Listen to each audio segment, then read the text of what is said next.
तर नवीन वर्षाचा नवीन स्टार्टर आपण जो व्हेजमध्ये चालू करणार आहोत तो आहे आपला पेपर पनीर.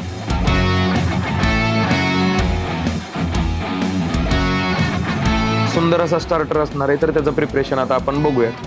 सुरुवातीला आपण पनीर हे कटिंग करून घेतलेलं बॅटरमध्ये व्यवस्थितपणे मिक्स करून घेऊन डीप फ्राय करणार आहोत. एकदा का आपलं पनीर डीप फ्राय झालं की आपण आपल्या सॉसेसकडे वळणार आहोत. तर बेसिक प्रिपरेशन असणार आहे, तेल गरम करून घेतलं की त्याच्यामध्ये चॉप गार्लिक, चॉप जिंजर आणि चॉप चिली आपण ॲड करून घेणार आहेत. एकदम व्यवस्थितपणे परतून घेणार आहेत. एकदा का हे व्यवस्थित परतून झाले की त्याच्यामध्ये आपण भरपूर प्रमाणात चॉप ओनियन ॲड करून घेणार आहोत. एकदा हे व्यवस्थित परतून झालं की त्याच्यामध्ये आपण थोडंसं पाणी ॲड करणार आहेत. पाणी ॲड करून झाल्यानंतर आपले मेन मसाले, ज्याच्यामध्ये आहे आपलं मीठ, सीझनिंग पावडर, व्हाईट पेपर आणि ब्लॅक पेपरचा भरपूर वापर याच्यामध्ये होतो, कारण पेपर पनीर असणार आहे. एकदा का सर्व मसाले आपले व्यवस्थितपणे मिक्स करून झाले की याच्यामध्ये आपण आपले सॉसेस ॲड करणार आहेत. सॉसेसमध्ये ग्रीन चिली आणि डार्क सोया थोडा प्रमाणात असणार आहे. एकदा का हे सॉसेस आपले व्यवस्थित मिक्स झाले की थोडीशी कोथिंबीर ॲड करून घेणार आहेत आणि एकदा छान असं टेक्स्चर तयार झालं की त्याच्यामध्ये आपण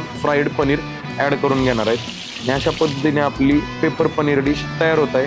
एकदम सुंदर असं आपण याला गार्निशिंग करणार आहोत प्लेटिंगमध्ये. आणि फायनल टचसाठी आपलं जे क्रश्ड पेपर म्हणजे क्रश्ड ब्लॅक पेपर आपण याच्यामध्ये वरतून यूज करणार आहेत. त्याच्यामुळे खाताना प्रत्येक बाईटला एक क्रंचीनेस येणार आणि पेपरचा फील येणार. आणि अशा पद्धतीने आपली नवीन वर्षातली नवीन स्टार्टर डिश पेपर पनीर तयार.